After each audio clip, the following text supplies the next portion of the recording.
మిత్రులకి, రైతు సోదరులకి, శాసనసభ్యులకి, శాసన మండలి సభ్యులకి, నాతోటి మంత్రివర్గ సహచరులకి, ఇప్పటివరకు సుదీర్ఘంగా అనేక మంది రైతులు వారి వారి ఆలోచనల్ని చాలా స్పష్టంగా చెప్పారు.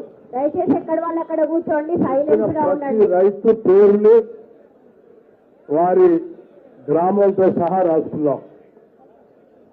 మీ ఆలోచనలన్నింటినీ కూడా మిగతా జిల్లాల దగ్గర సమీకరించిన సమాచారంతో పాటు ఈ సమాచారాన్ని కూడా దాంట్లో క్రోడీకరించి శాసనసభలో చర్చకు పెట్టి మీ అందరి అభిప్రాయాలపైన అంతిమంగా శాసనసభ్యులు అంటే సభలో ఉన్నటువంటి అధికార పార్టీ లేకపోతే ప్రభుత్వానికి సంబంధించిన శాసనసభ్యులే కాకుండా సభలో ఉన్నటువంటి అన్ని రాజకీయ పార్టీల శాసనసభ్యుల వారి చర్చల ద్వారా వారి అభిప్రాయాల ద్వారా అంతిమంగా దీని మీద ఒక నిర్ణయం తీసుకొని ప్రభుత్వం ప్రకటిస్తుందని చెప్పి మీ అందరికీ సవినయంగా మనవి చేస్తూ ఇప్పటివరకు ఎంతో ఓపికతో మీ అందరి అభిప్రాయాల్ని ఈ సబ్ కమిటీ దృష్టికి తీసుకొచ్చినందుకు మీ అందరికీ నా హృదయపూర్వకమైనటువంటి ధన్యవాదాలు తెలియజేస్తూ ఈ సభని ఇంతటితో ముగిస్తా ఉన్నాం.